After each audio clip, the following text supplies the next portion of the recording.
I didn't come to town looking for trouble. I came for supplies, and left with a choice I could never outrun.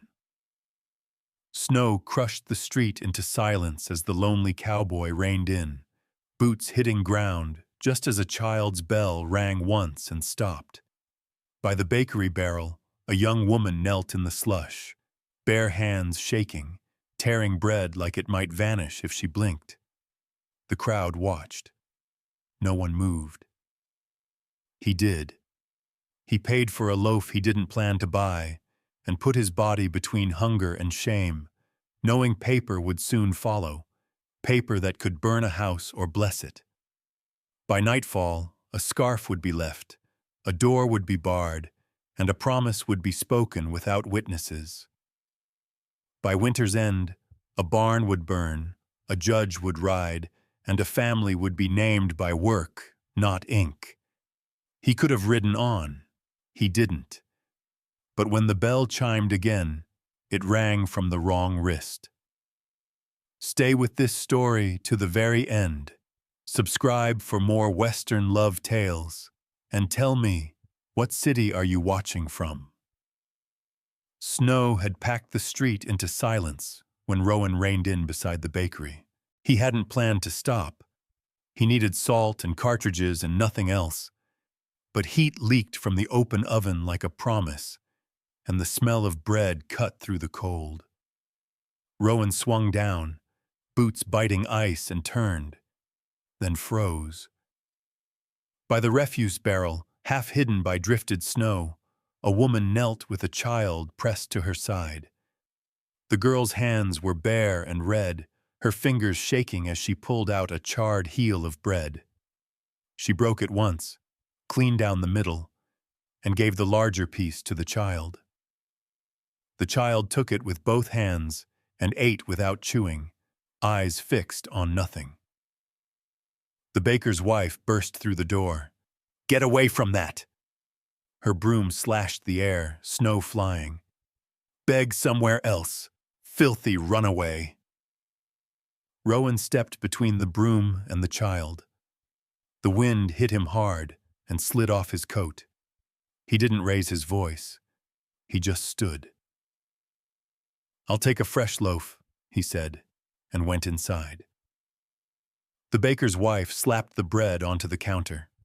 Rowan paid. He turned back into the cold and crouched so he was level with the child. He offered the loaf first to the small hands, then to the woman. The child hesitated, then took it. A soft sound came out of her, like relief finding its way past fear. "Eat," Rowan said. The woman's eyes flicked to the street, to the windows, to the broom. She took the bread and tore it open. Steam rose. The child laughed once and stopped herself, as if laughter could be punished. "She's the one ran from Aveline," the baker's wife called after them. "Stole her dowry, they say." The woman went still. Rowan looked at her. She lowered the bread. "My name is Clara," she said.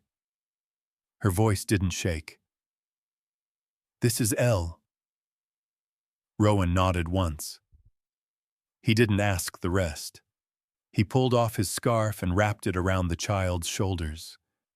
The wool was rough and smelled of smoke. Elle clutched it like it might disappear. "You got somewhere warm tonight?" Rowan asked. Clara shook her head. "Behind the saloon, near the stables." Rowan glanced at the sky. The light was thinning. "I'll be back before sundown," he said. "Don't go far." He mounted and rode out, the bakery shrinking behind him. I should have left. The wind came up with the dusk. Behind the saloon, Clara tucked Elle into a narrow space between a feed room and a broken fence. Elle ate slowly now, each bite careful. Voices drifted past, whispers about money and paper, and men who didn't ask questions. Clara kept her head down, and her hand on the child's back until the bread was gone. Footsteps crunched. Clara's fingers closed around a slat of broken wood she'd hidden earlier. Rowan stepped into the shadows. Snow dusted his shoulders. He knelt and laid a folded blanket across Clara's knees, then set his knife beside her boot. He didn't explain. "I figured you'd sleep better knowing you had a way to protect yourself," he said. Elle reached out and touched the knife's handle, then drew her hand back. Her other hand held a small bell on a string. It chimed once, soft. "Thank you," Clara said. "You don't deserve to freeze like one," Rowan said, and stood. He didn't linger. The night pressed in. Clara pulled the blanket close and listened to the wind worry the boards. Elle slept with the bell in her fist. Somewhere, a hymn drifted from a church, the tune thin and tired. Clara whispered a line she remembered and stopped before the end. Morning came pale and still. Rowan waited with 2 saddled horses. Clara lifted Elle up, careful with her hands. Rowan handed the child a canteen. "You ready to get out of this place?" he asked. Clara looked back at the street, at the bakery door, at the snow packed flat by boots that weren't hers. She nodded. They rode without talking. The silence wasn't empty. It held. At the ridge, Clara finally spoke. "You can turn back." Rowan didn't stop the horse. "I stopped caring what folks say," he said. They rode on. The homestead rose out of the white like a thought that wouldn't leave. Rowan showed Clara where to hang the blanket, where the water froze slowest, where the fire caught best. He gave Elle a cup of milk and watched until she drank. Clara noticed things. The latch on the door, the way Rowan set his boots in a line, the way he waited for her to decide before moving on. That night, Clara took out a small oilcloth-wrapped notebook. She wrote by firelight, quick and neat. Elle traced circles in the dust with the bell. Rowan pretended not to watch. The fever came after midnight. Clara shook so hard the bed rattled. Rowan brought water and a cloth. He sat and changed it when it warmed. He read a verse from a thin book until his voice grew rough and he stopped. I stayed. By dawn, the shaking eased.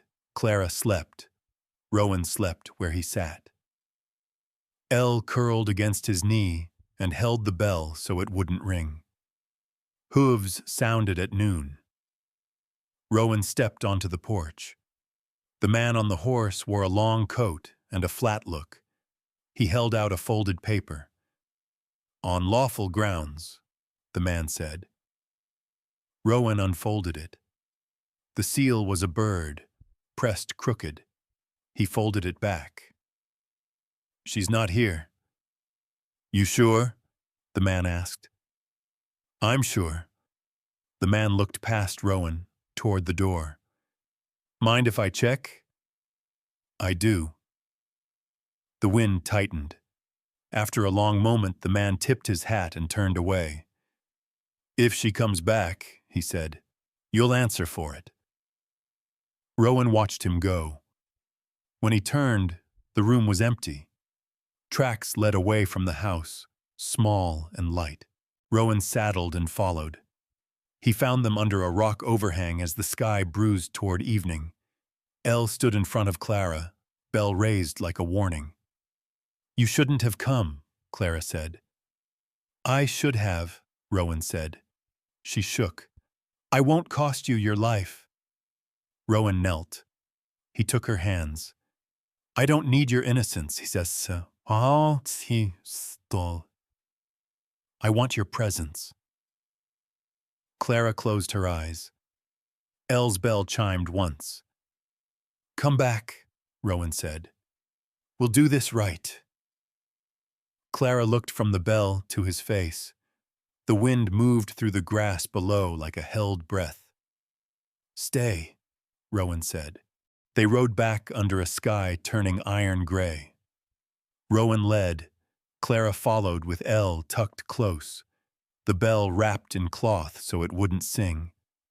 No one spoke. The path remembered them. Snow took their prints and kept them. At the cabin, Rowan lifted Elle down first. He didn't rush. He let the door close against the wind and set the latch with care. Clara stood by the fire, hands empty, watching him make the room smaller.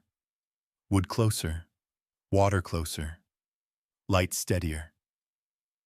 He handed her a tin mug and waited until she drank. You're safe for tonight, he said. Clara nodded. She didn't ask how long tonight lasted. Morning brought work.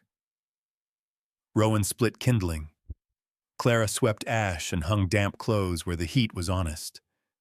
Elle sat on the floor and counted nails into straight lines, then lined them again when they shifted.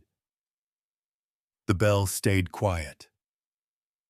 Rowan showed Clara how to bank the fire so it would last. She watched, then did it herself. He corrected nothing.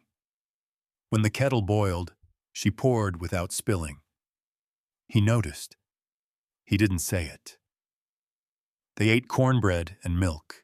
Clara broke her piece and gave the larger half to Elle. Rowan saw it and pushed his plate toward her without a word. She hesitated, then took a bite. The room warmed by degrees. By noon the wind rose. Rowan brought the rifle and laid it across the table. Clara's eyes went to it and away. Just in case, he said. You're not trying to kill. You're trying to live. He stood behind her and adjusted her grip. Elle watched from the stool, chin in her hands. The shot cracked and the can tipped. Clara flinched and steadied. The second shot rang truer. She lowered the rifle and breathed. That afternoon, Clara pulled a small oilcloth notebook from her coat and wrote by the window. Rowan worked the harness and listened to the scratch of pencil. Elle traced letters she didn't know yet in the dust on the sill. What happens if they come back? Clara asked without looking up. Rowan tightened a buckle. Depends who. And the paper? She asked. He paused. Paper's louder than a man when folks want it to be. Clara turned the notebook so he could see. A careful drawing of a bird pressed crooked into wax. That seal's wrong, she said. It's been set twice. Rowan leaned closer. He didn't touch the page. You're sure? I'm sure, she said. My father taught me to read what people think no one reads. Elle reached over and tapped the drawing with one finger. It leans, she said. Rowan nodded once. We'll need someone who knows. Night fell early. Clara stirred a pot of beans and kept the spoon moving, even when the steam stung her eyes.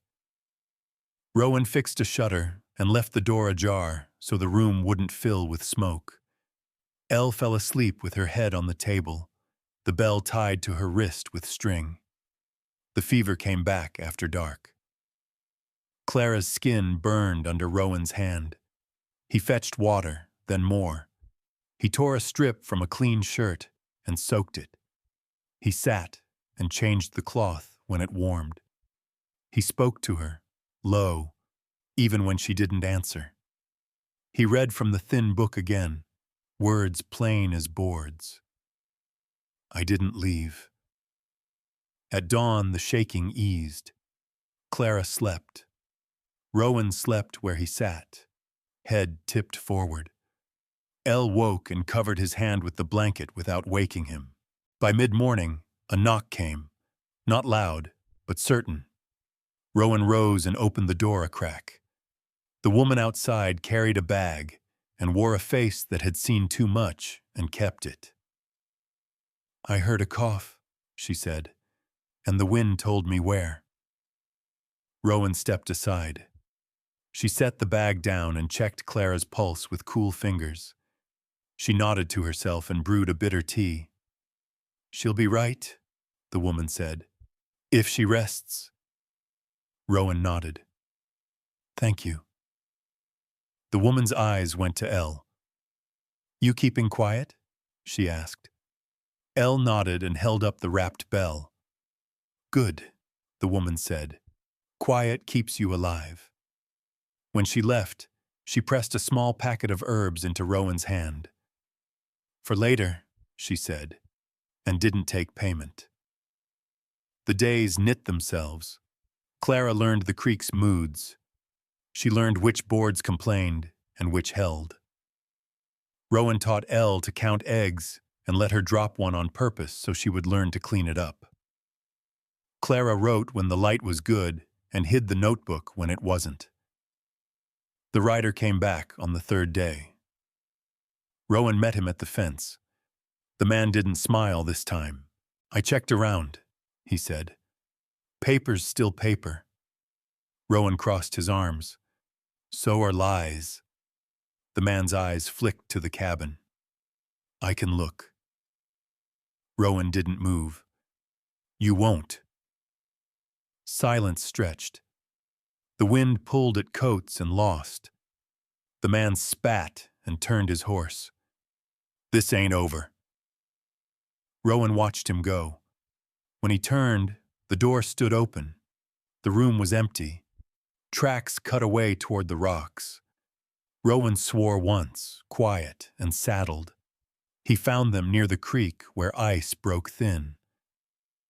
Clara stood with Elle on her hip, boots soaked, breath fast. "I couldn't," Clara started. Rowan shook his head. "I know." She thrust the notebook at him. "If they take me, take this," she said. "The seal." Rowan folded the book and put it inside his coat. "No," he said. "We're not splitting." Elle clutched his collar. The bell chimed, bare this time. Rowan lifted Elle down and wrapped her in his coat. He took Clara's arm. "We go see the woman with the bag," he said, "and the one who keeps the counter." Clara looked at him. "That puts you in it." "I've been in it," Rowan said. They rode to town at first light. The market square filled slow. Rowan dismounted in the center and waited. He didn't shout. He didn't hurry. When the man with the paper pushed forward, Rowan held up the folded sheet. "This is what you see," he said. "This is what I see." He opened the notebook and showed the crooked bird. He let the silence do its work. The woman with the bag stepped out. "I've seen that hand," she said, "and that wax." Another voice followed. "She stayed up with my child," said the woman from the counter. "All night. No charge." Murmurs moved like grass. The man with the paper shifted his weight. Rowan didn't smile. He looked to the edge where Clara stood with Elle hidden behind her skirt. "Come here," he said. Clara stepped forward. Elle held the bell and did not ring it. Rowan spoke once more. "You want to know who I stand with," he said. "It's them." The man folded the paper and backed away. Snow began to fall, light and patient. That evening, back at the cabin, Clara baked bread. The crust cracked and the smell filled the room. Rowan carved a small board by the fire and didn't say what it was for. Elle set the bell on the table and let it ring, just once. Clara looked at Rowan. "What now?" she asked. Rowan met her eyes. "We keep going," he said. "Together." He set the board down between them. "Stay," he said. The snow kept falling, like it meant to finish a thought. Rowan stacked wood closer to the door and set the kettle where it could be reached in the dark. Clara wiped the counter clean and folded the cloth the same way twice, as if order might keep the world in line. Elle sat on the floor with the bell in her palm, opening and closing her fist without letting it sound. The board Rowan had carved lay between them. It was small and plain, letters not yet cut. Clara touched it and looked up. "For when?" Rowan said. She nodded. "Not if." Morning brought hoofbeats that did not pause at the fence. A rider stopped in the open, hat low, eyes sharp. He didn't call out. He waited. Rowan stepped onto the porch. He kept his hands empty. "You're early." "Didn't sleep," the rider said. "Paper travels faster when it wants." Rowan said nothing. The rider's gaze slid to the door. "Sheriff wants a word." Clara stood just inside. Elle pressed to her side. Rowan glanced back once. "Stay," he said, and closed the door. The street had learned their names overnight. Windows opened and shut. A few men pretended not to look. The sheriff waited by the post, hat off, paper folded thin. "I sent word," the sheriff said. "Cheyenne wants clarity." "And you?" Rowan asked. "I want it quiet," the sheriff said. "Bring what you have." They met in the back room of the general store. The air smelled of flour and cold. The sheriff laid out the paper. The crooked bird leaned again. "This seal's wrong," Rowan said. "So you say," the sheriff said. Clara stepped forward. She placed the oilcloth notebook on the counter and opened it to the drawing. Her hand did not shake. "This is the same press," she said. "Set twice to cover a slip." The storekeeper leaned in. "I've seen that bird," he said. "On letters that come with money." The rider shifted. "Money buys ink," he said. "Not hands," Clara said. "Hands leave tells." The sheriff looked at her for a long moment. "You'll need more." A voice cut in from the doorway. "I have it." The woman with the bag stepped forward and set down a folded cloth. Inside lay a scarf, smoke-stained, with a stitched edge Clara had mended years before. "She sewed this for my girl," the woman said. "Kept her breathing through a night the doctor didn't make." The room went still. The rider's mouth tightened.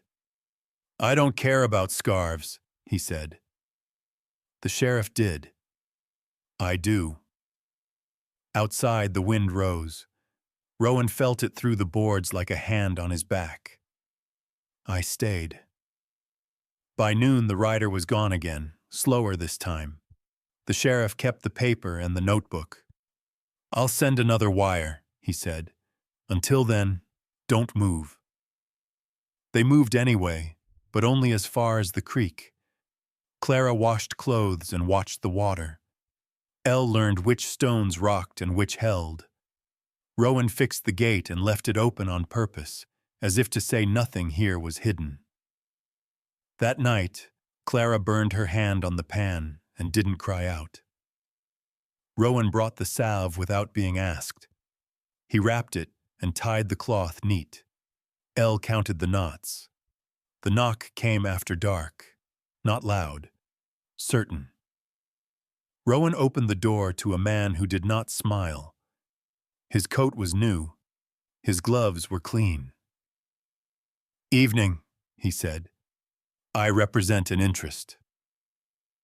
Rowan didn't invite him in. "State it." "Miss Ashford," the man said, eyes sliding past.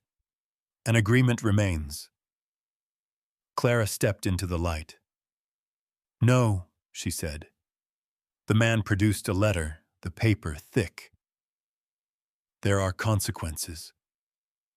Rowan took the letter and tore it once, clean. He let the pieces fall. Leave. The man's smile showed.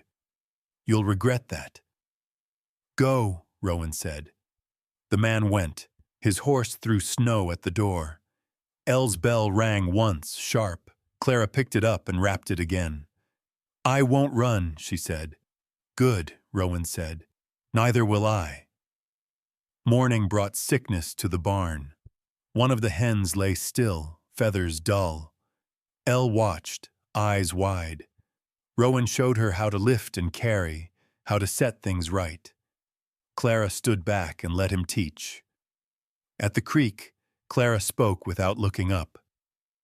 If they take me, they'll take her. Rowan shook his head. They won't. And if they do, she pressed. Rowan met her eyes. Then they take me first. The words landed between them like a stake driven true. The rider returned at dusk with company. 3 men, 1 paper. They stopped at the fence this time. Rowan stepped out. You don't cross. The man with the paper held it up. Lawful grounds. The sheriff rode in behind them, breath steaming. Hold, he said. The men waited. Snow fell. The sheriff took the paper, studied the seal, then the notebook. He looked at Clara. Say it. Clara said it once. Clear. That seal is false. The sheriff folded the paper. Then it's not enough. The men protested. The sheriff lifted a hand. Not here. The man in the clean gloves laughed. You're choosing sides. I'm choosing quiet, the sheriff said. The men turned away, angry and empty-handed. That night, Rowan carved letters into the board by firelight. Elle traced them with her finger. C-A-B-I-N. Clara watched the blade move. What if quiet doesn't last? She asked. Rowan didn't look up. Then we stand louder. She took the notebook and added a line. Her pencil broke. She sharpened it and kept going. Snow eased. The sky cleared enough to show stars like nails set in black. Rowan hung the board above the door. It read, simple and true. Elle rang the bell once and smiled. At dawn, hooves sounded again. One rider, the sheriff. They want you in Cheyenne, he said. All of it. The paper, the seal, the witnesses. Clara's hand went to Elle's shoulder. Rowan waited. You go, the sheriff said to Rowan, or you stay and let it come to you. Rowan looked at Clara. He looked at Elle. The fire popped. Which way? The sheriff asked. Rowan answered without raising his voice. We ride. He turned to Clara. Will you come? They left before the frost lifted. Rowan rode first. Then Clara with Elle tucked close. The bell wrapped tight so it would not betray them. The sheriff watched from the edge of town and did not follow. The road took their weight and gave nothing back. By mid-morning the wind cut sideways. Rowan shifted the pace to spare the child. Clara kept her eyes on the line of his shoulders and matched it. When Elle stirred, Rowan reached back without turning and passed the canteen. The water was cold and honest. They crossed a creek swollen with ice. Rowan dismounted and tested the stones. Clara waited. Elle watched the boots, the way they chose. When the horse slipped, Rowan steadied it with his body and went on. Clara crossed last. The current tugged. She did not. A mile on, a rider appeared behind them, distant and patient. Rowan did not look back. He changed nothing. Clara felt the change anyway. They stopped at a stand of cottonwood when the sun fell thin. Rowan cut branches and built a small fire that did not advertise itself. Clara warmed bread in a pan and broke it clean. Elle counted bites. Who? Clara asked, low. Rowan shook his head. Doesn't matter yet. The rider kept distance. Night came early. Rowan took first watch and let Clara sleep. Elle curled against his boot and held the bell. Snow whispered across the ground like a warning given once. Before dawn, Rowan saw the second rider, then a third. He woke Clara with a touch. We go light, he said. They moved at first gray, the horses breathing hard. The riders followed, closer now. Rowan cut across a ridge and dropped into scrub. Clara trusted the line and did not ask why. At the pass, Rowan stopped. The wind funneled through and stole sound. He lifted Elle down and wrapped her in his coat. He took Clara's hands. Listen, he said. If I turn, you don't. Clara's jaw set. No. Rowan nodded. He tied the bell to his saddle and pressed the coat into Clara's arms. He stepped away. I didn't hesitate. Rowan rode out into the open. The riders broke toward him. He led them wide, slow enough to be followed, fast enough to be chased. When they were gone from sight, Clara moved. She took the low path and did not look back. She hid by noon in a cut of rock that smelled of iron. Elle slept. Clara wrote once in the notebook and closed it. The bell did not ring. The day wore thin. Hooves returned, not many. One horse. Rowan came back at dusk, coat torn, breath rough. He slid down and sat where he stood. Did you? Clara began. They'll be late, Rowan said, and angry. She poured water and waited until he drank. She cleaned the blood from his knuckles without comment. Elle touched his hand and held it. They rode again in the dark. At the next town, they did not enter. Rowan circled wide and found the apothecary by its back door. The woman with the bag met them there and did not ask why. I'll come, she said, for what it's worth. It's worth enough, Rowan said. They slept in a loft above feed. Clara dreamed of paper tearing clean. Morning brought law. A deputy stood at the edge of the square, boots new, eyes unsure. He held his hat in both hands. You're wanted in Cheyenne, he said. All of you. Rowan stepped forward. We're going. The deputy nodded and rode ahead. The road to Cheyenne ran long and bare. The land opened and did not care. They met a wagon broken by a wheel and stopped to help. Rowan set the axle. Clara bound a hand split by cold. Elle handed nails one by one. The wagon moved again. A church bell rang somewhere far off. Clara looked up and crossed herself once, small and quick. By the third day, the wind quit. The sky cleared. The city rose low and wide. Smoke caught under it. Rowan slowed. At the edge, they were met by a man with ink-stained fingers and a face that liked rules. He took the paper and the notebook and did not smile. Wait, he said. They waited. Hours passed. The bell stayed quiet. Elle slept. Rowan counted boards on the wall. Clara watched a shadow cross and cross back. The door opened. Another man entered, coat expensive, gloves clean. His eyes went to Clara like inventory. Miss Ashford, he said, we can end this. Rowan stepped between them. You don't speak for her, the man said. I do, Rowan said. Clara stepped around Rowan. "No," she said to both. The man smiled. "There's a way to make you disappear." Clara held out the notebook. "There's a way to make you known." The ink-stained man cleared his throat. "The seal," he said. Clara placed the drawing beside the paper. She spoke once, careful and exact. The room leaned in. The man with the gloves laughed, too loud. "That's nothing." The woman with the bag stepped forward. "I saw the hand that pressed it," she said, "and the second press." The ink-stained man looked at the seal again. He turned it, slow. He nodded once. Silence landed.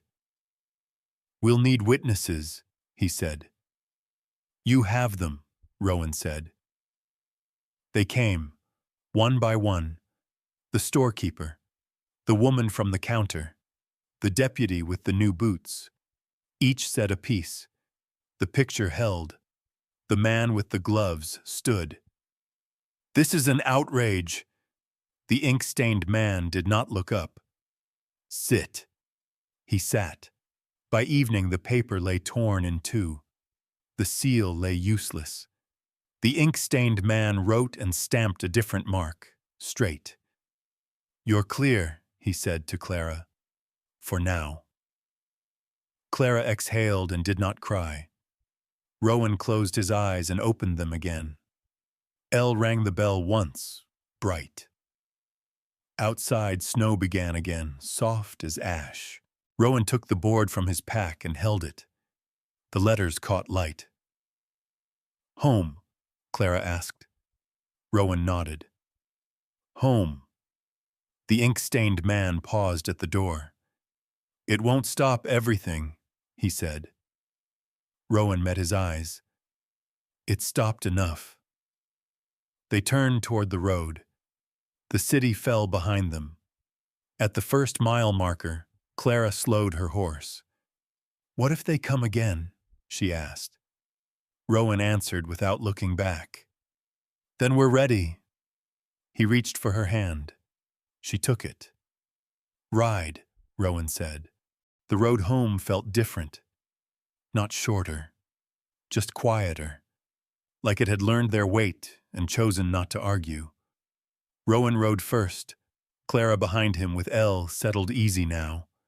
The bell unwrapped and free to sound if it wished. It didn't. Snow thinned as they climbed. Grass showed through in narrow lines. Rowan slowed where the ground softened, then eased the pace again when Elle's head tipped against Clara's arm. Clara brushed the child's hair back and kept her eyes on the space between Rowan's shoulders and the horizon beyond. That space held. They camped where the creek bent and the bank rose clean.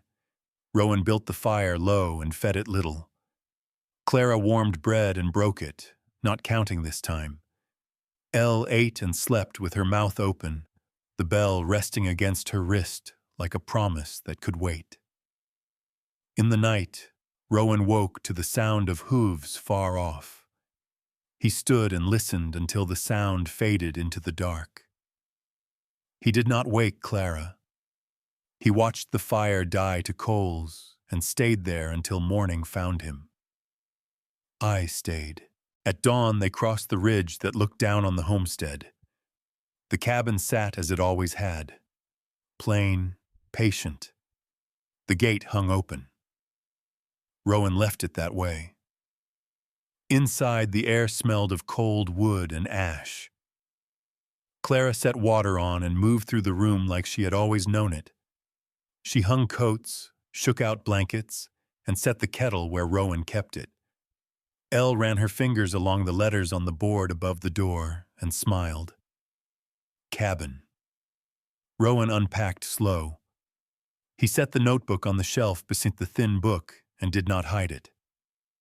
Clara noticed and said nothing. They worked the day back into its shape. Rowan checked the fence and fixed what had leaned. Clara scrubbed the floor and opened the shutter wide. Elle gathered eggs and counted them twice, then counted again when one cracked and went missing. Near dusk, a rider appeared at the fence and stopped. Rowan straightened and waited. The rider raised a hand, empty, and dismounted. "I won't stay," the man said. "Just came to say it traveled." "What did?" Rowan asked. "The tearing," the man said. "And the straight stamp." Rowan nodded. "It always does." The man glanced at the door. "Some won't like it." "Some never do," Rowan said. The man left. The gate stayed open. That night, Clara baked bread. The crust split and the smell filled the room. Rowan carved at the table, shaving thin curls from the board until the letters stood clean. Elle watched the blade and learned how to keep her hands back. Clara broke the loaf and set a piece by Rowan's plate. He pushed it back to her without looking. She took it and ate. The fire popped once and settled. A knock came after dark. Not loud. Certain. Rowan opened the door to the woman with the bag. She carried another bag now, heavier. "I told you I'd come," she said. She stayed. She set herbs to dry and showed Clara which ones bit and which healed. She taught Elle how to tie a knot that held and another that let go. Rowan listened and learned the sound of a third set of steps in the house. Winter loosened its grip. Days stretched. The creek ran louder.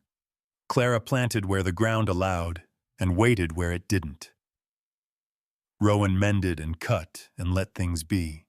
Elle learned letters at the table and wrote her name crooked and proud. One afternoon, Clara took out the notebook and read from the first page to the last. She tore one page free and fed it to the fire. Rowan watched and did not stop her. "Which one?" he asked. "The one that kept me running," she said. He nodded. He understood. The man with the gloves came at the edge of spring. Rowan saw him before the horse did. He stepped out to the fence and waited. Clara stood in the doorway. Elle held the bell and did not ring it. "You think paper ends men like me?" the man asked, smiling. "No," Rowan said. "I think time does."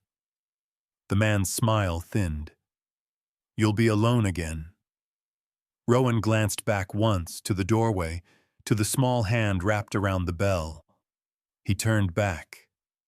"No," he said. The man spat and rode off, slower than he'd come. That night, Rowan carved one more letter and hung the board higher. Clara touched it and felt the grain under her fingers. Elle rang the bell once, soft. When summer came, the grass stood tall. Neighbors appeared at the fence and did not cross until invited. Rowan invited them. Clara poured coffee. Elle showed the chicks and laughed when they ran. A Sunday passed with a hymn drifting from the valley. Clara crossed herself and whispered the line she remembered, and finished it this time. By harvest, the table filled easy. Rowan built a cradle in the barn and did not say why. Clara watched and knew. Elle sat inside it once and declared it good. I was not afraid. On a clear morning, Rowan and Clara stood at the door and looked out. The road lay open. The gate stayed open. "Will it ever be finished?" Clara asked. Rowan shook his head. "It'll be enough." Elle took both their hands and pulled them toward the yard. The bell rang bright and true. The fire burned. The bread cooled. The house held.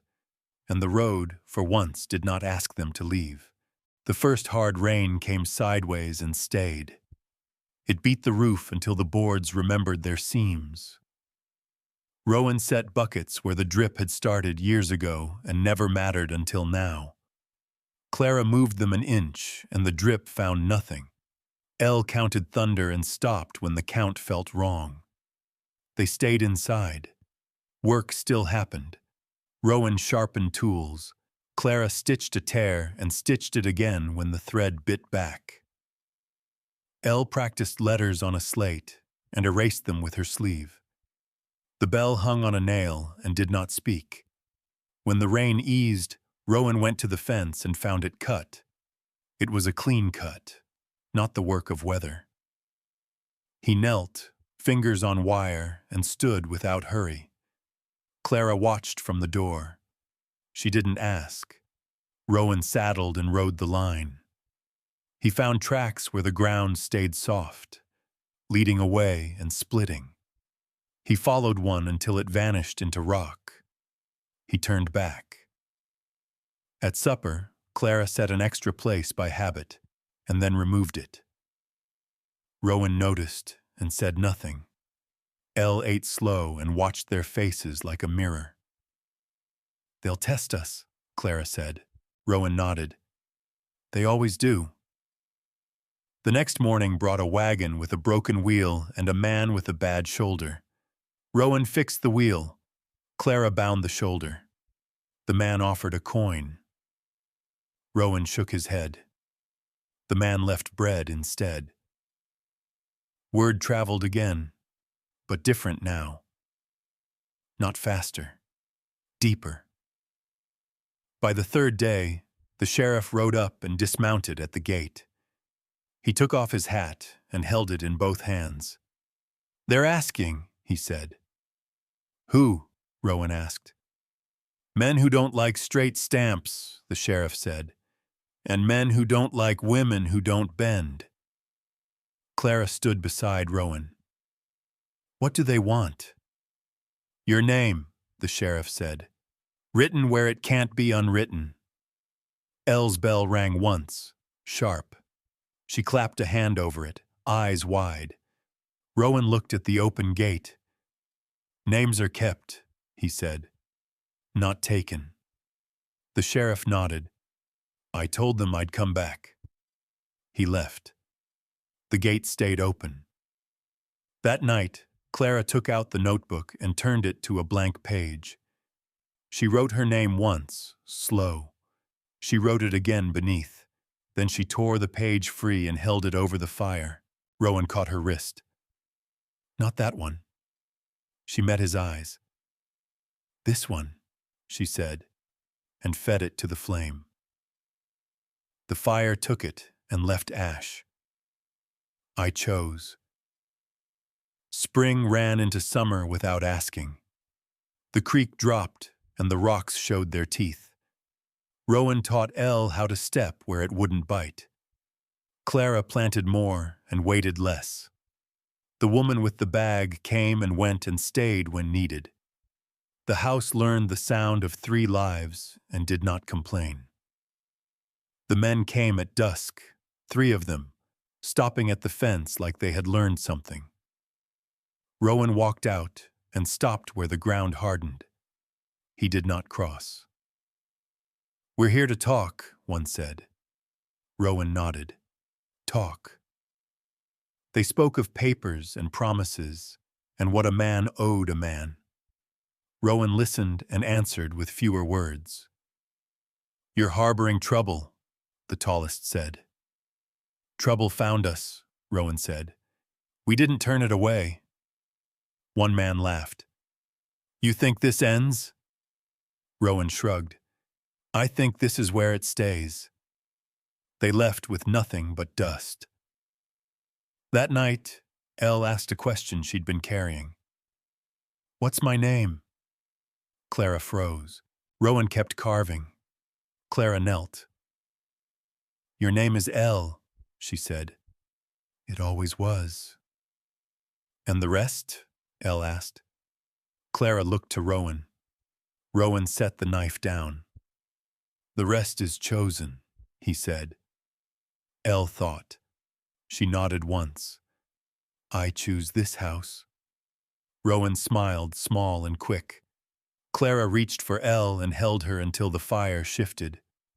Morning brought a letter, carried by a boy with a hat too big. Rowan took it and read it once. He read it again and folded it clean. They want us in town, he said.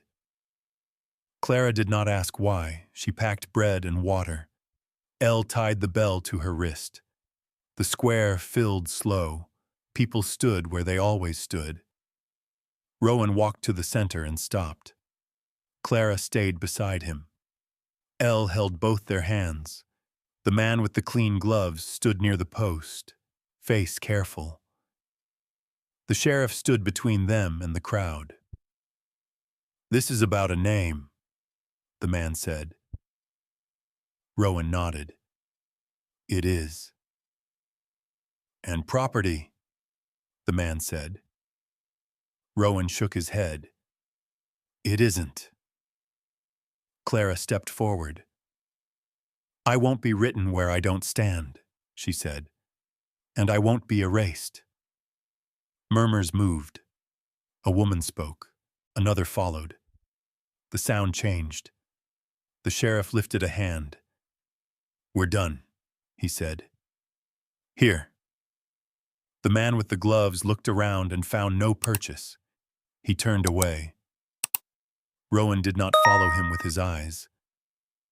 Back at the cabin, Rowan hung a new board beneath the first. He carved while Clara watched, and Elle read each letter out loud as it appeared. Family.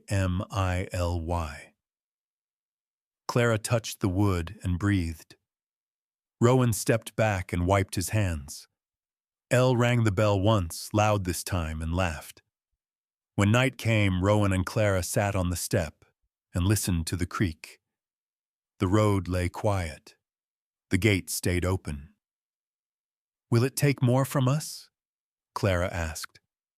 Rowan considered the dark. "It'll ask," he said. "It always asks." "And if we say no?" she asked. Rowan took her hand. "Then it learns." The fire inside burned low and steady. The bread cooled. The name held. And for the first time, the night passed without testing the door. The knock came at noon, when the sun sat straight and unforgiving. It wasn't loud. It didn't need to be. The sound landed and stayed. Rowan rose from the bench and wiped his hands on his jeans. Clara set the bowl down without finishing the stir. Elle stopped counting seeds and looked up, the bell resting against her wrist like a held breath. Rowan opened the door. Two men stood there with hats in their hands. Not riders, not paper men. Farmers by the look, faces cracked by wind, boots worn honest. They did not smile. "We heard," the taller one said, "about the fence." Rowan nodded. "It was cut." "And the men," the other said, "who keep coming." Rowan waited. "We don't like it," the taller said. "Not how it feels." Rowan stepped aside. "Come in," he said. They came in and stood where they were told. Clara poured coffee without being asked. Elle watched and learned where the cups went. "We won't cross your line," the taller said.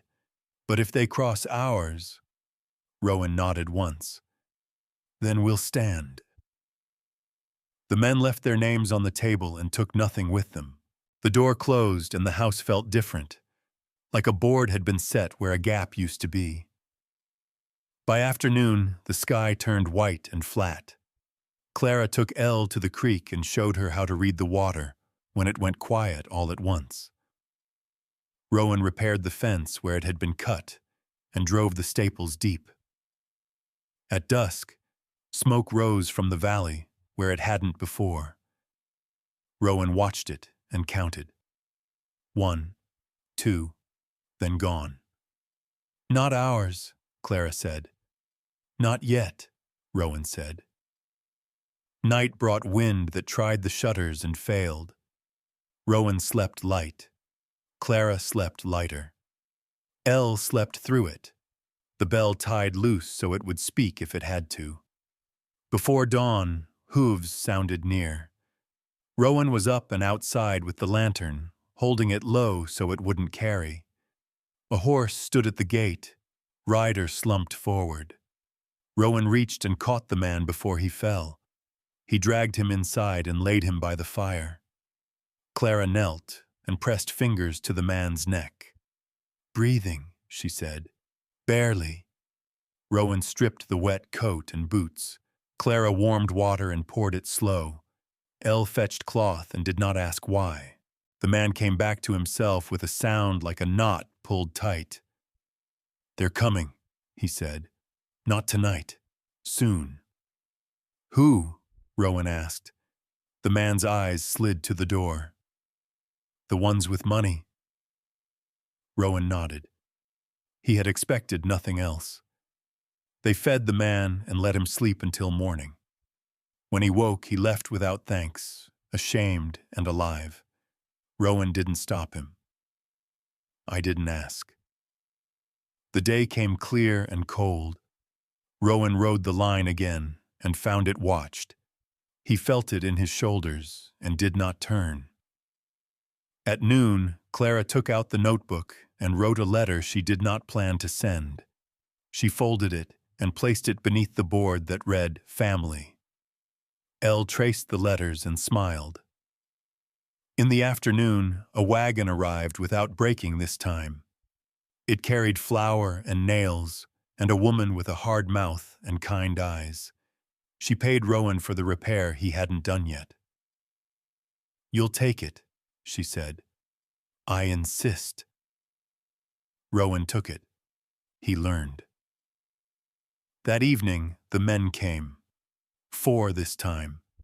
They did not stop at the fence. They walked in like they had decided something already. Rowan stepped out and stopped them with his body. "This is private," he said. "So is land," the tallest said. Clara stood in the doorway. Elle held the bell and did not ring it. "You don't belong here," another said, eyes on Clara. Rowan moved half a step. "You're done." The tallest smiled. "Or what?" Rowan did not answer.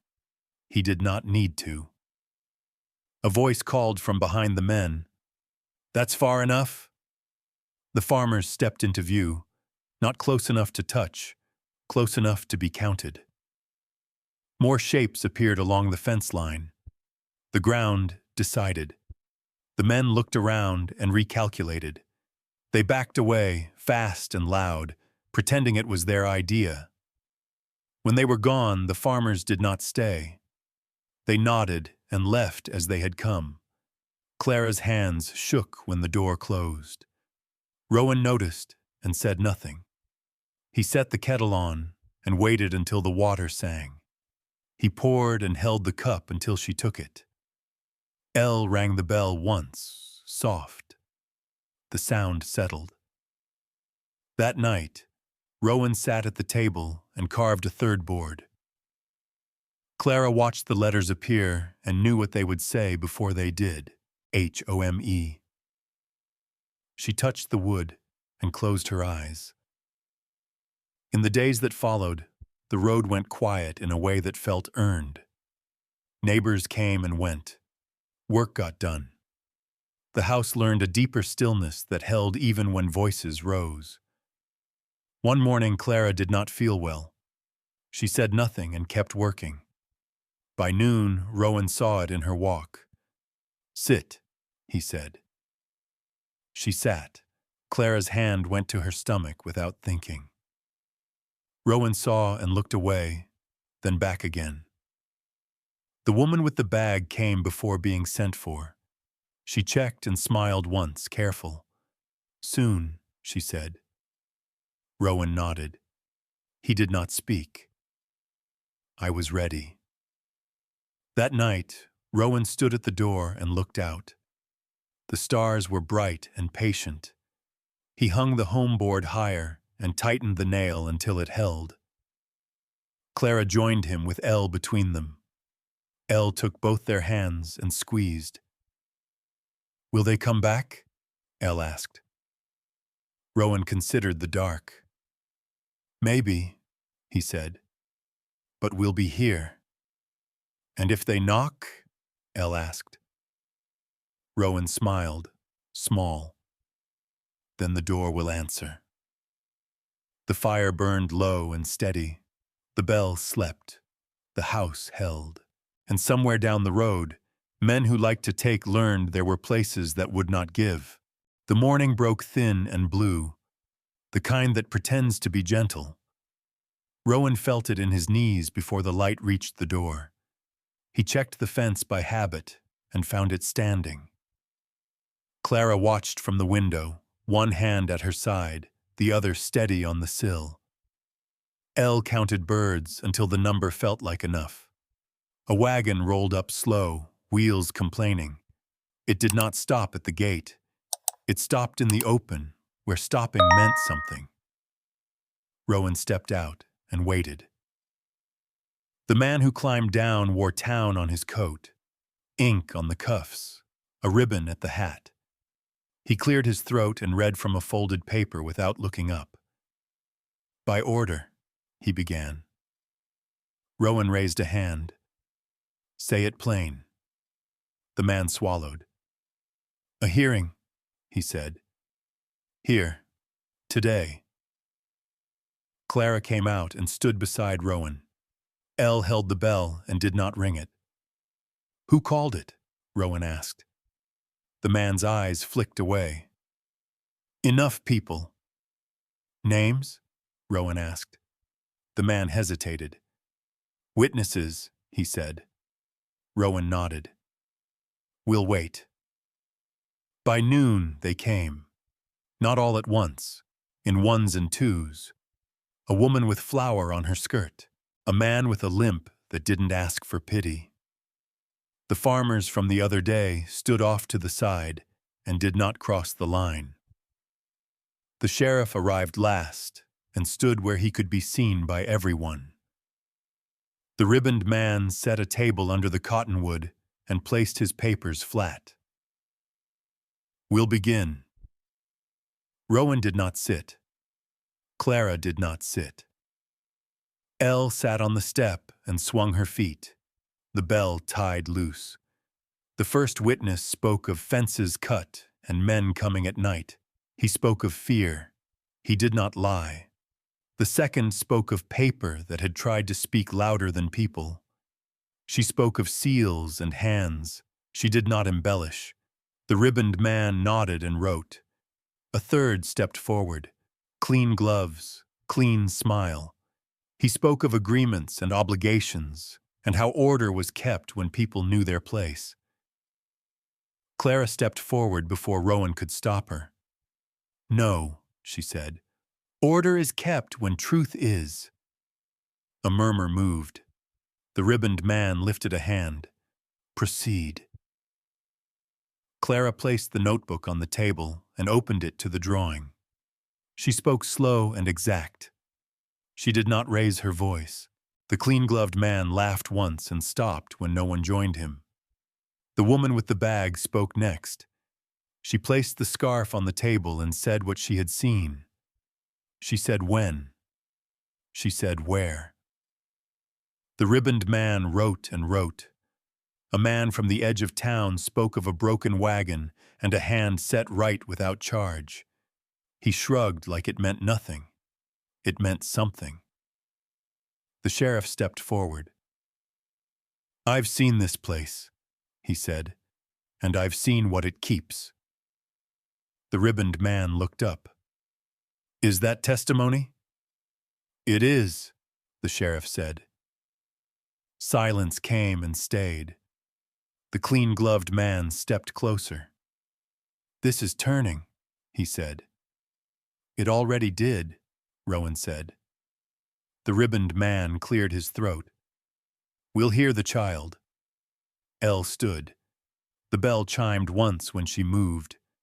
She did not ring it again. What is your name? The ribboned man asked. Elle, she said. And what did you see? He asked. Elle thought. I saw them come she said.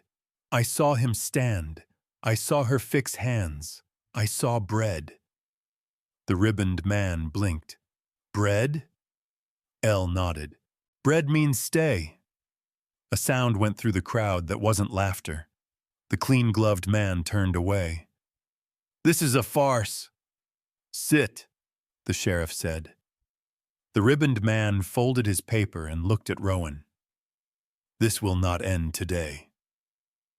Rowan nodded. I know. The ribboned man looked at Clara. It will be watched. Clara nodded. We are. They left in pieces. The wagon rolled away slow. The farmers nodded once and went back to their fields. The sheriff lingered. They'll try another way, he said. Rowan nodded. They always do. That night, the sky came down heavy. Rowan stacked wood closer. Clara set water where it could be reached. Elle practiced tying the knot that held. The knock came after dark. Not at the door. It came at the barn. Rowan took the lantern and went. Clara followed until he turned and shook his head. She stopped. The barn door stood open. A shadow moved. Rowan stepped inside and the lantern light found a man crouched by the stall, knife in hand. The man froze. Put it down, Rowan said. The man laughed and lunged. Rowan moved once. The knife clattered. The man went down hard and stayed there breathing fast. Rowan dragged him out and sat him by the post. The man shook and cried and said names he shouldn't have. I won't, Rowan said, when the man begged. Not like this. He let the man go. Clara met him halfway back to the house. She did not ask what happened. She took the lantern and set it down and rapped Rowan's knuckles. Elle watched and learned where to stand. I didn't cross. Morning brought ash in the wind.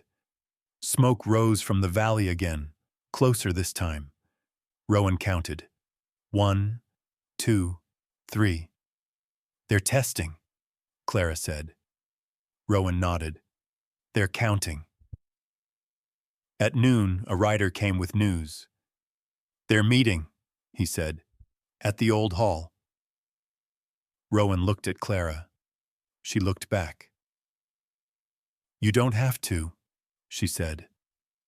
I do, Rowan said. They rode together. The hall stood tired and wide. Men filled it with noise that wanted to be courage.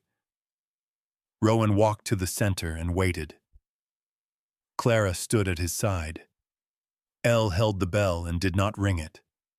The clean-gloved man stood. This ends now. Rowan shook his head. It doesn't. The man smiled. We'll see. A voice rose from the back. We have. The farmers stepped forward. Then the woman with the bag. Then the storekeeper. Then the man with the limp. The room leaned. The clean-gloved man backed away and found no space. He turned and left. The noise broke and fell. Rowan did not speak. He did not need to. Outside, the wind shifted. Snow began, light and patient. On the ride home, Elle rang the bell once, clear. At the cabin, Rowan hung another board beneath home. He carved while Clara watched, and Elle read the letters as they appeared. S-T-A-Y. Clara touched the wood. Are we allowed? She asked. Rowan met her eyes. We are. The fire burned steady. The bread cooled. The road lay quiet. But quiet this time sounded like a promise waiting to be kept. The quiet did not last. It never does. Rowan felt it before it showed. An itch between the shoulders. A wrongness in the air. He checked the barn at dawn and found the latch twisted. Not broken. Twisted. A message meant for a man who paid attention. Clara saw his face and set the kettle down untouched. Elle stood in the doorway with the bell cupped tight, eyes searching the yard for movement that wasn't there. "They're done asking," Rowan said. Clara nodded. "So are we."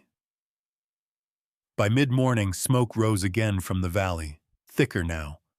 Rowan counted 3 plumes, then 4. He saddled without hurry. Clara packed water and bread and tied the cloth tight. Elle climbed up on her own and did not need lifting. At the ridge, they saw it. The old hall, blackened along one wall, smoke rolling low like it wanted to hide what it had done. Men stood around it, too many, hands restless. The clean-gloved man paced. Rowan stopped where he could be seen. He dismounted and walked forward alone. Clara caught his sleeve. "Don't." Rowan shook his head. "Stay back." "I chose." He stepped into the open. The noise fell, then swelled again. The clean-gloved man smiled the way men do when they think the ground belongs to them. "You've been warned," the man said. Rowan looked at the burned wall. "You burned your own house." The man laughed. "We burned a lesson." Rowan nodded once. "You burned proof." The laughter thinned. A murmur moved. Rowan turned and called back, not loud. "Now!" Clara rode in then, Elle with her, the bell unwrapped. The sound rang once, bright and cutting. Heads turned. Clara dismounted and walked to Rowan's side. She held the notebook up where all could see. She did not open it yet. "You want order," she said. "Here it is." She opened the book and showed the drawing. She spoke of seals and presses and hands that leaned when they shouldn't. She named the day and the place. She named the man who paid. The clean-gloved man stepped forward, face gone tight. "She's lying." A voice rose from the crowd. "No." Another followed. "She's right." The farmers moved closer. The sheriff stepped in beside Rowan, hat off. "Enough," the sheriff said. The clean-gloved man's eyes went wild.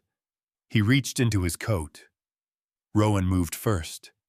He caught the wrist and turned it. The gun fell.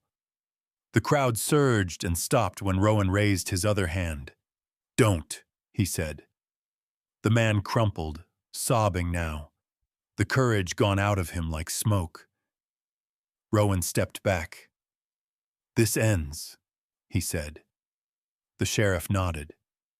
"It does." They took the man away. The crowd broke apart, quieter than it had come. The hall smoked and smoldered and would not be used again.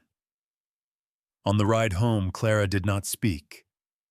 Elle leaned against her and watched the ground pass. At the cabin, Rowan went straight to the barn. He found a brand burned into the post, fresh, ugly. He stared at it until the shape lost meaning. Clara came and stood beside him. "They marked us." Rowan nodded. "They tried." That night, Clara could not sleep. Rowan heard it in the way she turned, careful not to wake him. He rose and sat by the door. "Say it," he said. Clara's voice came thin. "If they take me, take her and leave." Rowan did not answer right away.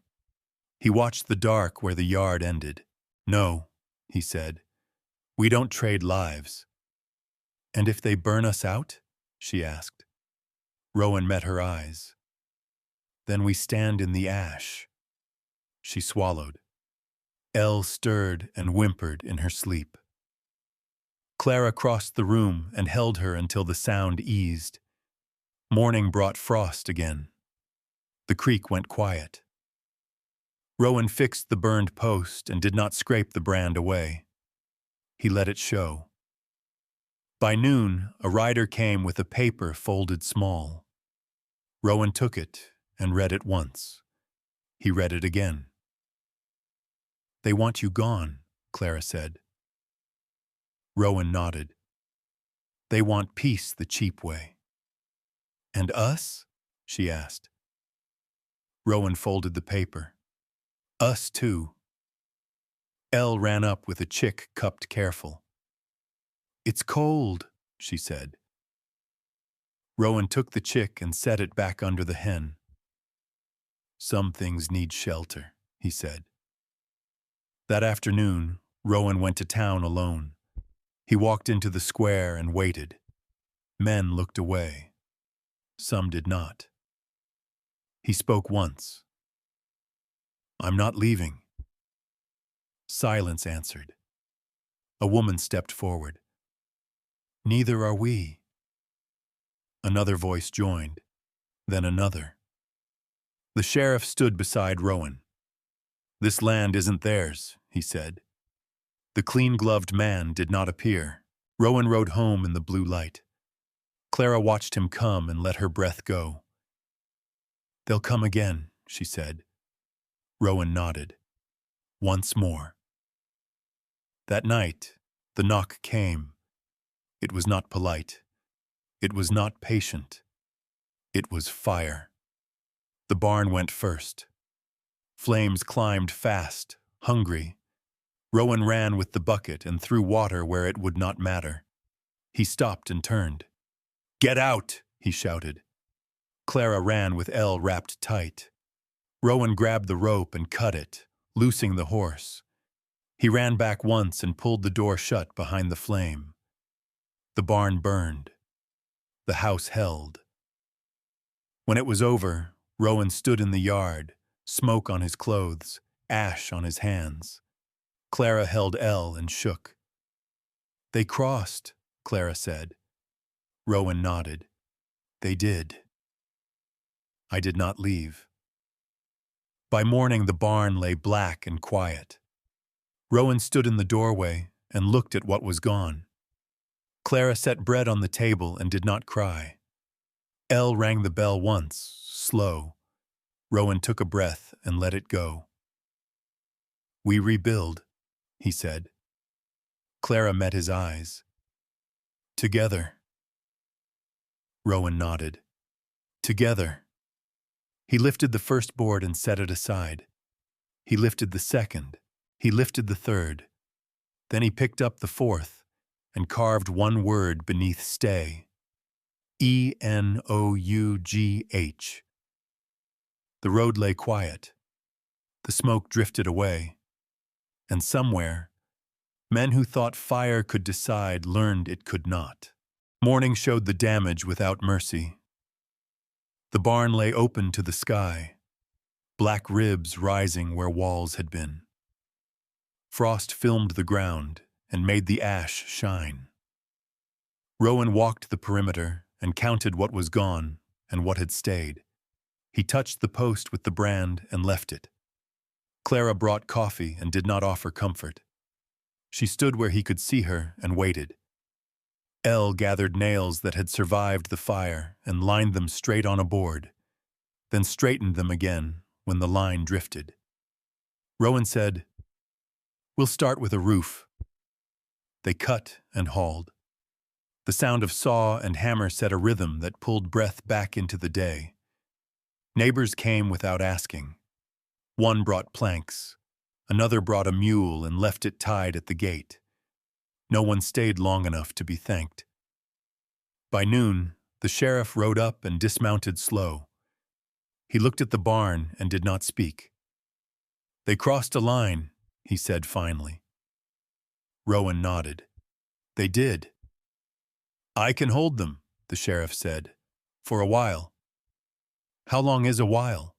Clara asked. The sheriff took off his hat. "Long enough if you help me." Rowan and Clara exchanged a look that had learned to answer without words. That afternoon, Rowan rode to town again, not to argue but to count. He stood in the square and named what had burned. He named what had not. He did not accuse. He asked. Men shifted. A woman spoke. Another followed. The sound changed. By dusk, the clean-gloved man's name sat alone where others had stood before. The sheriff stepped forward. "We'll take him," he said. "And the others?" someone asked. The sheriff's eyes swept the crowd. "We'll take their quiet." Rowan rode home under a sky that wanted snow. Clara watched from the yard and did not wave. Elle ran to him and stopped herself at the fence, remembering. That night, the fire burned higher than it had in weeks. Clara cooked what they had. Rowan ate and pushed his plate toward her. She took it this time without protest. The knock came late, not loud, certain. Rowan opened the door to a man he had not expected to see again. The man stood bare-headed, hair singed, eyes hollow. "I didn't light it," the man said. "I watched." Rowan waited. "They said you'd fold," the man said. "They said fire makes men small." Rowan looked past him to the dark. "Did it?" The man shook his head. "No." "Then you're done," Rowan said. The man nodded and left. The gate stayed open. I stayed. Snow came in the night and covered the ash. Morning softened the edges and made a lie of ruin. Rowan stood and let it be. They worked through the week. The barn rose with a new line and a stronger brace. Clara learned where the light fell best and set the table there. Elle painted letters on scrap and nailed them where they could be seen.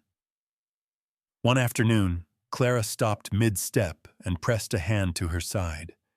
Rowan saw and put down the hammer. "Sit," he said. She sat. The woman with the bag arrived without being sent for and smiled once, careful. "Soon," she said again. Rowan nodded. He did not speak. By Sunday, a hymn drifted up from the valley, thin and true. Clara listened from the step and whispered the last line only. Rowan stood beside her and held the door open.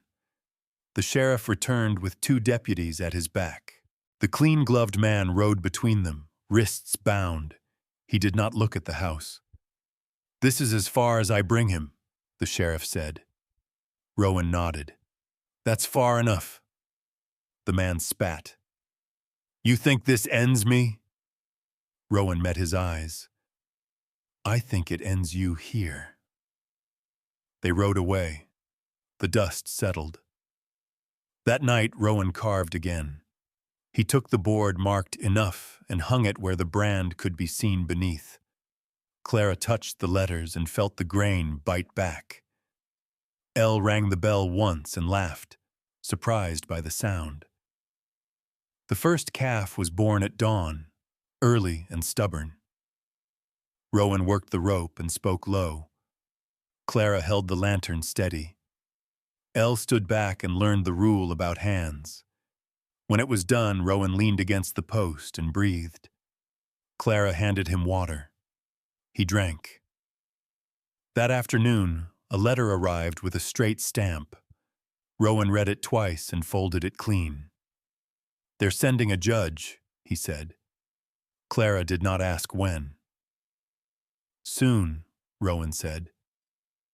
The days before felt longer than the weeks before had. Rowan walked the line and set stakes where they would be seen. Clara wrote names and dates and tied them with string. Elle practiced reading aloud and stopped when her voice wobbled. The judge came with a wagon and a patience that did not pretend. He listened. He asked for witnesses. They came. The woman with the bag spoke. The farmers spoke. The storekeeper spoke. The sheriff spoke. The judge wrote and wrote. When it was done, he stood and took off his hat. "This place is kept," he said, "by choice." Clara let her breath go. "And the rest?" Rowan asked. The judge folded his paper. "The rest will find somewhere else to be." On the ride home, Clara touched Rowan's arm. "What if they don't?" Rowan looked at the road ahead. "Then we'll be ready again." That night, the fire burned low and steady. Clara set bread to cool and leaned against the table. Rowan stood behind her and did not move away. I was not alone. The wind tried the door and failed. The house held. Before sleep, Rowan hung one last board beneath enough. He carved the letters slow and sure. N-O-W. Clara read it and nodded. Elle traced it and smiled. Outside, the snow fell soft and patient. The road lay quiet. But quiet, they knew now, was something you earned every day, and tomorrow would ask again. The judge left at first light.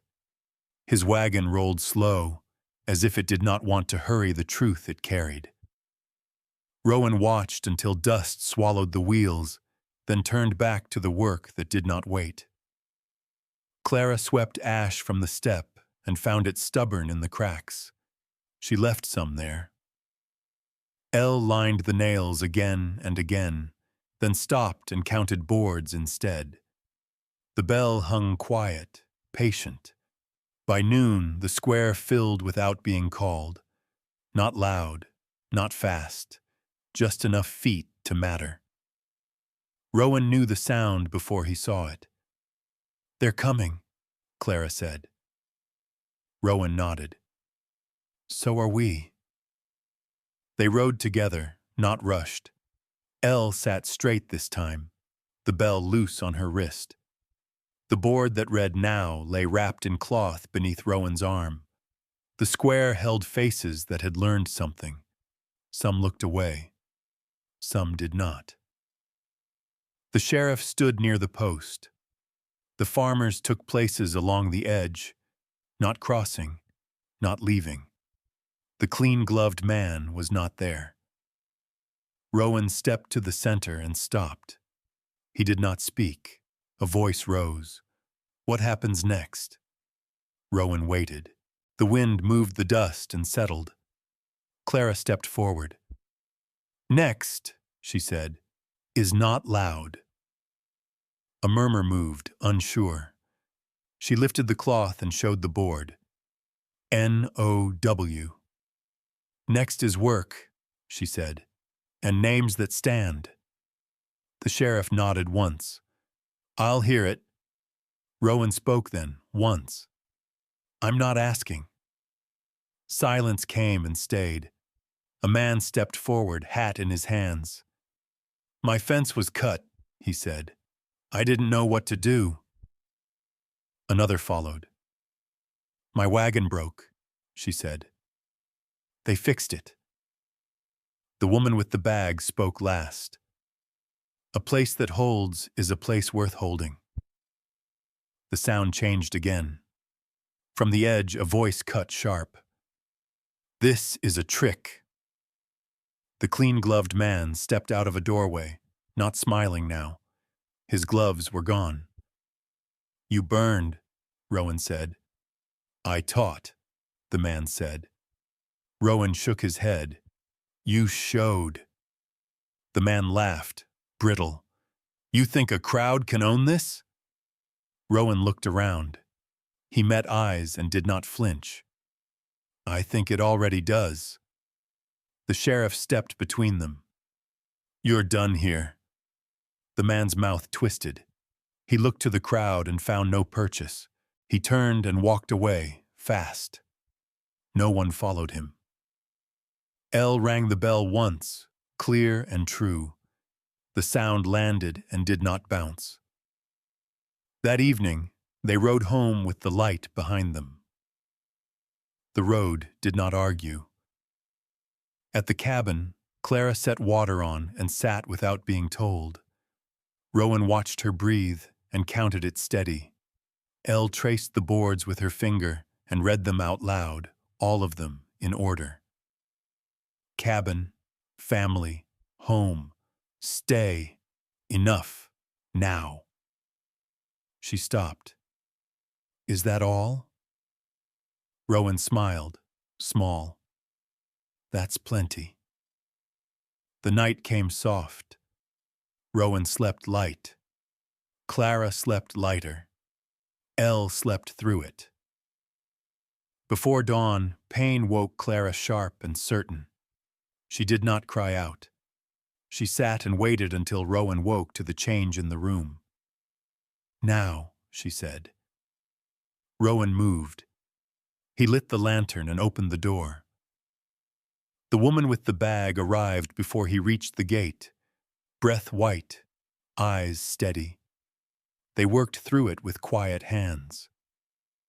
Rowan held where he was told. Clara breathed and did not break. Elle waited where she had been taught, the bell tied loose and silent. When the cry came, it cut clean. Rowan laughed once, then stopped and covered his mouth. I did not leave. Dawn found the room changed. A small life lay wrapped and warm, the fire doing its honest work. Clara slept, spent. Rowan sat and counted breaths until the count stopped mattering. The woman with the bag nodded and left without fuss. By noon, the house knew the sound of another breath and did not complain. Elle leaned close and touched a tiny hand with one finger. What's the name? She asked. Clara opened her eyes and looked at Rowan. He shook his head once. You choose, he said. Clara thought, then spoke. We'll keep it simple. Elle smiled. Good. Outside, the first neighbor arrived without knocking and left bread on the step. Another brought milk. No one stayed. By afternoon, the sheriff rode up and took off his hat. I heard, he said. Rowan nodded. You did. The sheriff looked at the barn and then at the door. I'll post notice, he said. About the fire. Rowan nodded. Thank you. That night, Rowan carved again. He took a smaller board and cut the letters slow. He hung it beneath now, where it would not shout. H-A-R-E. Clara read it and smiled with tired eyes. Elle rang the bell once, soft. The days after came and went. Clara healed. Rowan learned the new weight of the house and did not drop it. Elle learned how to walk quieter when quiet mattered and louder when it did not. One evening, smoke rose again from the valley. Rowan counted. 1. Then gone. Old burn, Clara said. Rowan nodded. Not ours. The clean-gloved man did not return. Winter eased. Spring pressed. The fence held. The gate stayed open. On a Sunday, the valley hymn drifted up stronger than before. Rowan stood at the door and did not close it. Clara crossed herself and whispered the line she liked. Elle asked, Will they remember? Rowan thought. Some will, he said. That's enough. At dusk, Rowan carried the boards out and set them where the light would hit them last. Clara stood beside him. Elle leaned against her. What if tomorrow asks again? Elle said. Rowan looked at the dark and smiled, small and sure. Then we'll answer. The fire burned low and steady. The bread cooled. The house held another breath. And the road, for once, did not demand a price. Spring came without asking permission. It came the way it always did. Quiet, steady, unwilling to be impressed. Snow retreated from the shadows first, then from the open ground, leaving water that knew where to go. Rowan fixed the last hinge on the barn and stepped back. The new boards held. They did not shine. They did not need to. Clara sat on the step with the baby bundled close, the cloth tucked under her chin, the way she had learned to tuck everything that mattered.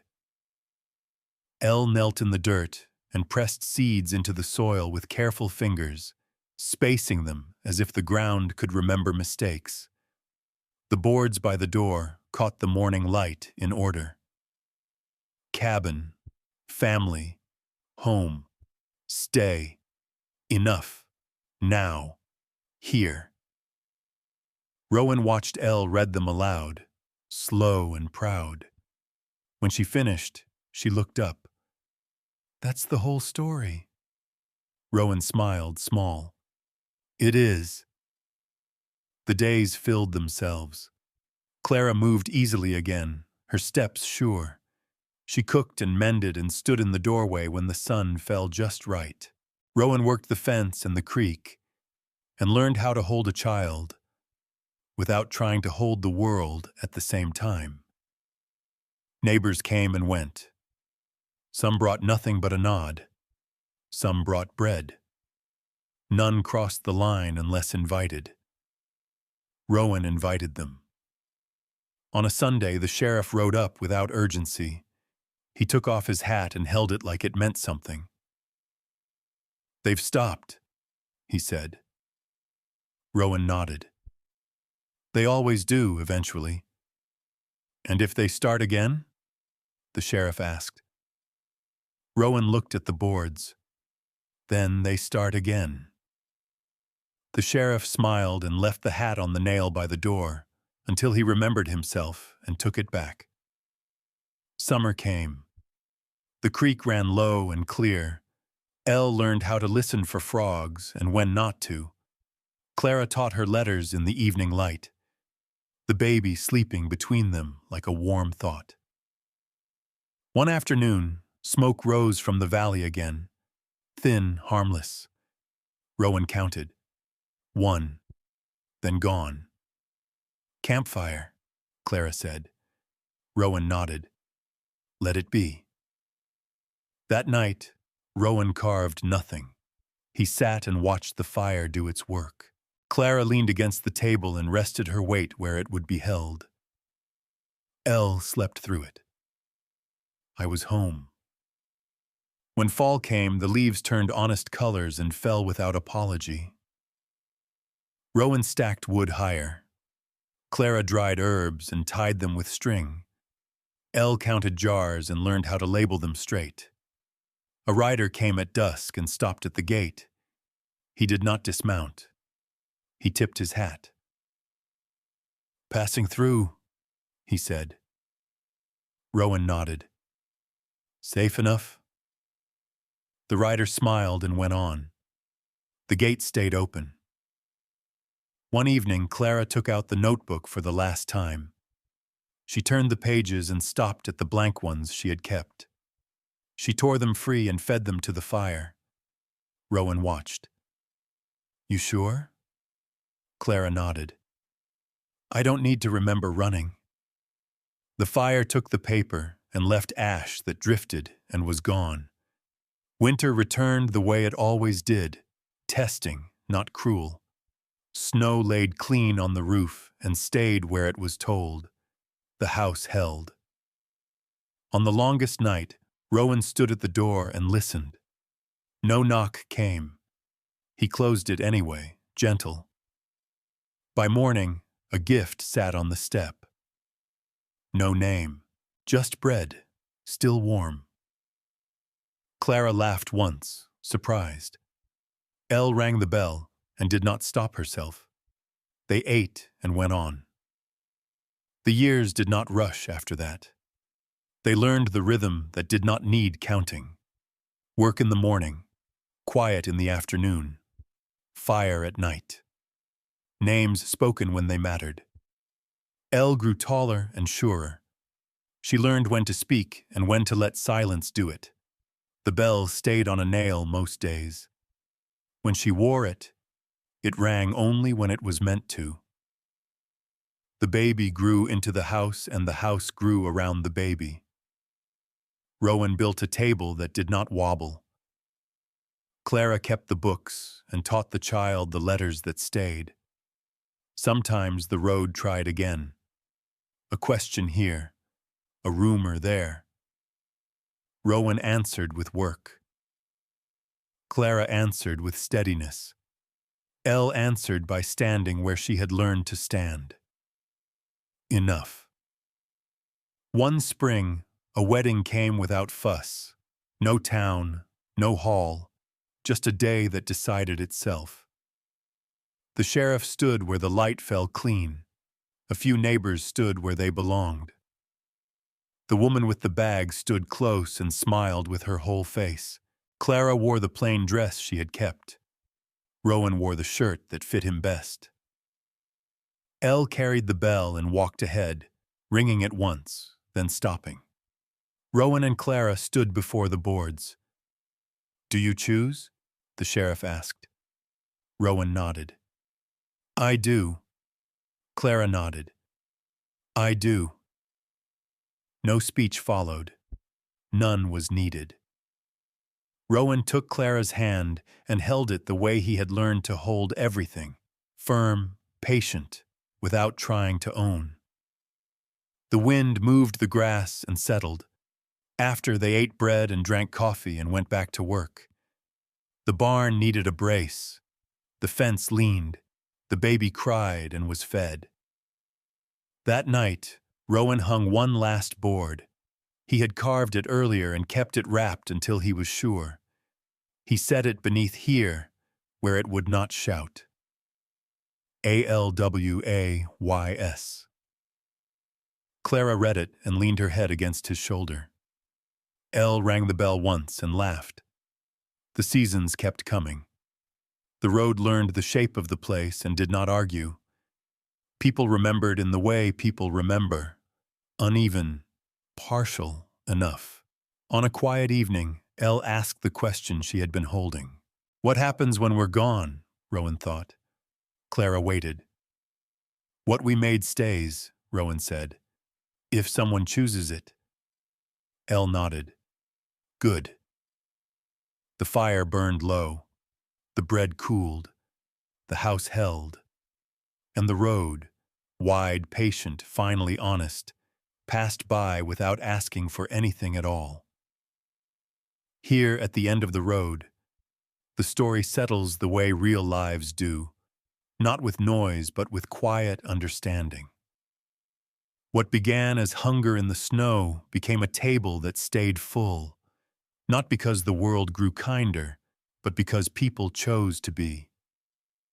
In the Old West, love was not proven by promises or papers, but by showing up every morning, mending what broke, and standing when it would have been easier to ride on.